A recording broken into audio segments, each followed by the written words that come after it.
ശബരിമല സ്വർണ്ണക്കൊള്ള കേസിൽ തുടർ അറസ്റ്റിലേക്ക് ഉടൻ കടക്കാൻ SIT. തിരുവിതാംകൂർ ദേവസ്വം ബോർഡ് മുൻ അംഗങ്ങളായ KP ശങ്കരദാസും N വിജയകുമാറും നിരീക്ഷണത്തിലാണ്. ഉണ്ണികൃഷ്ണൻ പോറ്റിയെ A പത്മകുമാറിന് പരിചയപ്പെടുത്തിയവരെ കേന്ദ്രീകരിച്ചും അന്വേഷണമുണ്ട്. ഉണ്ണികൃഷ്ണൻ പോറ്റിയുമായി A പത്മകുമാറിന് റിയൽ എസ്റ്റേറ്റ് ഇടപാടുകളെന്നാണ് സംശയം. A പത്മകുമാറിന്റെ വീട്ടിൽ നിന്നും നിർണായക സാമ്പത്തിക രേഖകൾ പിടിച്ചെടുത്തു. 24 ബിഗ് ബ്രേക്കിംഗ്. ഷഫീദ് റാവുത്തർ വിവരങ്ങൾ ചെയ്യുന്നു. ഷഫീദ്, അപ്പോൾ പോറ്റിയും പത്മകുമാറും തമ്മിൽ ദീർഘകാലത്തെ ഇടപാടുകൾ ഉണ്ടായിരുന്നു. ഇടപാടുകളിലൂടെ പത്മകുമാർ കുറെ തുട്ടുണ്ടാക്കി എന്നാണോ SITയുടെ കണ്ടെത്തൽ? ഷഫീദ്. അശ്മി, ഉറപ്പായിട്ടും ഇല്ലെങ്കിൽ ഒരു പക്ഷേ അറസ്റ്റിലേക്ക് ഇപ്പോൾ നിലവിലത്തെ സാഹചര്യത്തിൽ അന്വേഷണ സംഘം കടക്കുമായിരുന്നില്ല. മാത്രവുമല്ല, ഏതെങ്കിലും തരത്തിലൊരു സിമ്പിൾ അറസ്റ്റ് എന്ന രീതിയിൽ അതിനെ കാണാനും കഴിയുന്നില്ല. ദിവസങ്ങൾ നീണ്ട തയ്യാറെടുപ്പുകൾ, ദിവസങ്ങൾ നീണ്ട തെളിവെടുപ്പിന് ശേഷമാണ് A പത്മകുമാറിനെ SIT കഴിഞ്ഞ ദിവസം അറസ്റ്റ് ചെയ്തത്. ഇനി അതുമാത്രമല്ല, ഇപ്പോൾ പുറത്തേക്ക് വരുന്ന പുതിയ വിവരം അനുസരിച്ച് A പത്മകുമാറിൽ ആ അറസ്റ്റ് ഒതുങ്ങില്ല എന്നുള്ള കാര്യം ഇപ്പോൾ SIT ഉറപ്പിക്കുന്നുണ്ട്. മാത്രമല്ല, ഇന്ന് SITയുടെ അനൌദ്യോഗിക യോഗം ചേർന്നിരുന്നു. ആ യോഗത്തിലടക്കം അവർ തുടർ അറസ്റ്റിലേക്ക് ഉടൻ കടക്കാൻ തീരുമാനിച്ചിട്ടുണ്ട്. പ്രത്യേകിച്ച് ഈ A പത്മകുമാറിനെ ചോദ്യം ചെയ്ത് അറസ്റ്റ് രേഖപ്പെടുത്തും മുൻപ് ഈ ബോർഡിലെ മറ്റംഗങ്ങളായിട്ടുള്ള ശങ്കരദാസിന്റെയും വിജയകുമാറിന്റെയും ആ പേരുകൾ, അവരുടെ മൊഴികൾ അന്വേഷണ സംഘം ശേഖരിച്ചിരുന്നു. അവർ നൽകിയിരിക്കുന്ന മൊഴി എല്ലാ കാര്യങ്ങളും തീരുമാനിച്ചത് A പത്മകുമാറാണ്. മിനിറ്റ്സ് രേഖകളിൽ എങ്ങനെ കൃത്രിമത്വം വന്നു എന്നുള്ള കാര്യം തങ്ങൾക്കറിയില്ല എന്നൊക്കെയായിരുന്നു. പക്ഷേ SIT ആ മൊഴി പൂർണ്ണമായും വിശ്വാസത്തിലെടുക്കുന്നില്ല. അതുകൊണ്ട് തന്നെയാണ് ഈ രണ്ടുപേരെ, ശങ്കരദാസിനെയും അതേപോലെ തന്നെ വിജയകുമാറിനെയും ഇപ്പോൾ SIT നിരീക്ഷണത്തിൽ വെച്ചേക്കുന്നത്. തിങ്കളാഴ്ച അവരെ വീണ്ടും ചോദ്യം ചെയ്യാൻ വിളിപ്പിക്കും എന്നുള്ളതാണ് നിലവിൽ നമുക്ക് ലഭിക്കുന്ന വിവരം. അങ്ങനെയാണെങ്കിൽ ആ രീതിയിലേക്ക് കാര്യങ്ങൾ പോകും. മാത്രമല്ല, ഉണ്ണികൃഷ്ണൻ പോറ്റിയെ A പത്മകുമാറിന് പരിചയപ്പെടുത്തി കൊടുത്ത ആൾ, അയാളെ കേന്ദ്രീകരിച്ചും അന്വേഷണം നടക്കുന്നുണ്ട്. ആരാണെന്നൊക്കെയുള്ള കാര്യങ്ങൾ സ്ഥിരീകരിച്ച ശേഷം നമുക്ക് പറയാം. രണ്ടാമത്തെ പ്രധാനപ്പെട്ട കാര്യം, ഇന്നലെ മണിക്കൂറുകൾ നീണ്ട പരിശോധന അത് ആറന്മുളയിലെ പത്മകുമാറിന്റെ വീട്ടിൽ ഈ പറഞ്ഞു കേൾക്കുന്ന പ്രകാരം ആ ആൾ ചില്ലറക്കാരനല്ല, ആ ആൾ ഉന്നതനായ ആളാണ്. ആ ആൾക്ക് നേരത്തെ പോറ്റിയെ അറിയാം. ആ ആളിലേക്ക് അന്വേഷണം നീങ്ങുകയാണെങ്കിൽ അത് കടുത്ത അന്വേഷണമാവും. ഷഫീദ്.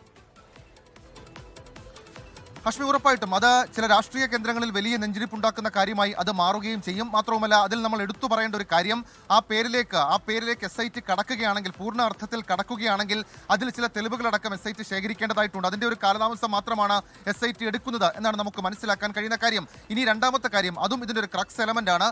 അത് ഈ കഴിഞ്ഞ ദിവസം A പത്മകുമാറിന്റെ വീട്ടിൽ നിന്ന് പിടിച്ചെടുത്ത രേഖകളിൽ ചില റിയൽ എസ്റ്റേറ്റ് രേഖകൾ ഉണ്ട് എന്നുള്ളതാണ് SIT ഇപ്പോൾ സ്ഥിരീകരിക്കുന്നത്. അതായത് ഉണ്ണികൃഷ്ണൻ പോറ്റിയും A പത്മകുമാറും തമ്മിൽ റിയൽ എസ്റ്റേറ്റ് ഇടപാടുകൾ നടന്നിട്ടുണ്ട് എന്നുള്ള കാര്യം SIT ഇപ്പോൾ സംശയിച്ച് അന്വേഷണം നടത്തുന്നുണ്ട്. പത്തനംതിട്ട ജില്ലയ്ക്ക് പുറത്തും പല സ്ഥലങ്ങളിലും ഭൂമിയും സ്ഥാപനങ്ങളും ഇവർ വാങ്ങി എന്നൊക്കെ തെളിയിക്കുന്ന രേഖകൾ അത് അന്വേഷണ സംഘത്തിന് ലഭിച്ചിട്ടുണ്ട്. മാത്രമല്ല, തിരുവനന്തപുരത്ത് ഒരു മണ്ഡലത്തിലും ആ രീതിയിൽ ചില ഇടപാടുകൾ നടന്നിട്ടുണ്ടോ എന്നൊക്കെയുള്ള കാര്യങ്ങൾ അത് സംശയിക്കുന്നു. കിളിമാനൂരിലെ ഉണ്ണികൃഷ്ണൻ പോറ്റിയുടെ വീട്ടിൽ നിന്ന് പിടിച്ചെടുത്തപ്പോഴും റിയൽ എസ്റ്റേറ്റ് രേഖകൾ SIT ശേഖരിച്ചിരുന്നു. അതടക്കമുള്ള കാര്യങ്ങൾ ക്രോസ് ചെക്ക് ചെയ്തുകൊണ്ടാണ് ഇപ്പോൾ അന്വേഷണ സംഘം ചില നീക്കങ്ങൾ നടത്തുന്നത്. മാത്രമല്ല, മറ്റൊരു പ്രധാനപ്പെട്ട കാര്യം, ഇപ്പോൾ SIT ഉറപ്പിച്ചു പറയുന്ന ഒരു കാര്യമുണ്ട്, അല്ലെങ്കിൽ അവരുടെ ഒരു വിലയിരുത്തലുണ്ട്.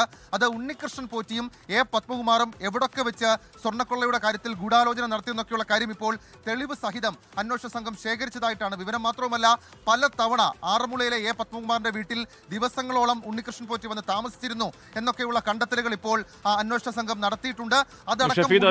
ഈ ദ്വാരപാലകൾ ഇതൊക്കെ പോറ്റി കേൾപ്പിച്ചു കൊടുക്കാൻ തീരുമാനം ദേവസ്വം ബോർഡിന്റെ ഉണ്ടായിരുന്നില്ല. അത് പിന്നെ തീരുമാനിക്കാമെന്ന് മാറ്റിവെച്ചത് പിന്നീട് മിനിറ്റ്സിന്റെ രൂപത്തിൽ വന്നപ്പോഴേക്കും പോറ്റിക്ക് കൊടുക്കാം എന്ന രീതിയിൽ വന്നു. ഞങ്ങൾക്കൊന്നും അറിയത്തില്ല എന്നുള്ളതായിരുന്നു ശങ്കരദാസ് ഒക്കെ പറഞ്ഞതായി പുറത്തു വന്ന വിവരം. അങ്ങനെയല്ല എന്നാണോ SITയുടെ സംശയം? അതുകൊണ്ടാണോ ഈ മറ്റു ദേവസ്വം ബോർഡ് അംഗങ്ങളിലേക്കും അന്വേഷണം നീളുന്നത്? ഷഫീദ്. ഹഷ്മി, ഉറപ്പായിട്ടും മറ്റ് ദേവസ്വം ബോർഡ് അംഗങ്ങളിലേക്കും ഈ അന്വേഷണം നീങ്ങുന്നുണ്ട്. ഹഷ്മി സൂചിപ്പിച്ചതുപോലെ തന്നെ അവർ നൽകിയ മൊഴി പൂർണ്ണമായും അവരെ സംരക്ഷിക്കുന്ന തരത്തിലേക്കായിരുന്നു. മാത്രവുമല്ല, അവർ പറഞ്ഞത് ദേവസ്വം ബോർഡ് യോഗത്തിൽ ഇത് പിന്നീട് തീരുമാനിക്കാമെന്ന് പറഞ്ഞ് മാറ്റിവെച്ചു. പക്ഷേ മിനിറ്റ്സിൽ പിന്നീട് തീരുമാനമായി വന്നപ്പോൾ അത് രേഖപ്പെടുത്തി. പക്ഷേ അപ്പോഴും SIT ചോദിക്കുന്ന ഒരു നിർണായക ചോദ്യമുണ്ട്. ആ ചോദ്യം ഇതാണ്: അങ്ങനെ മിനിറ്റ്സിൽ കൃത്രിമത്വം കാണിച്ച് അങ്ങനെ ഒരു തീരുമാനം പിന്നീട് വന്നെങ്കിൽ എന്തുകൊണ്ടത് ചോദ്യം ചെയ്തില്ല ദേവസ്വം ബോർഡ് അംഗങ്ങൾ എന്ന വളരെ പ്രസക്തമായ ഒരു ചോദ്യമുണ്ട്.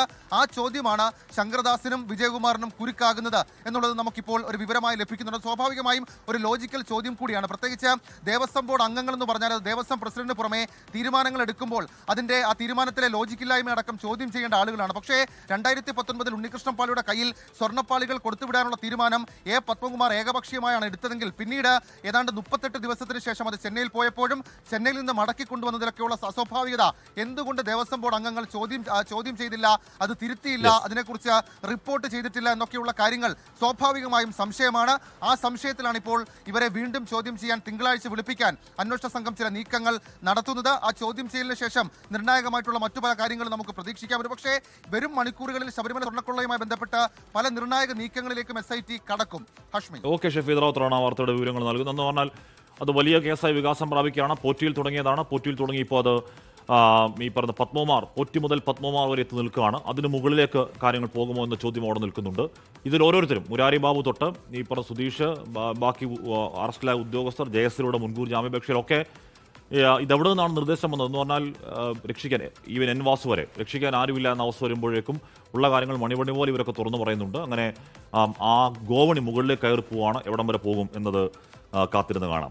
ലോകത്തെവിടെയായാലും ഏത് സമയത്തും 24 വാർത്തകളും ഓഗ്മെന്റഡ് റിയാലിറ്റി പാക്കേജുകളും എക്സ്പ്ലെയിനറുകളും വിശദമായി കാണാൻ ഞങ്ങളുടെ യൂട്യൂബ് ചാനൽ നിങ്ങൾക്ക് സബ്സ്ക്രൈബ് ചെയ്യാം.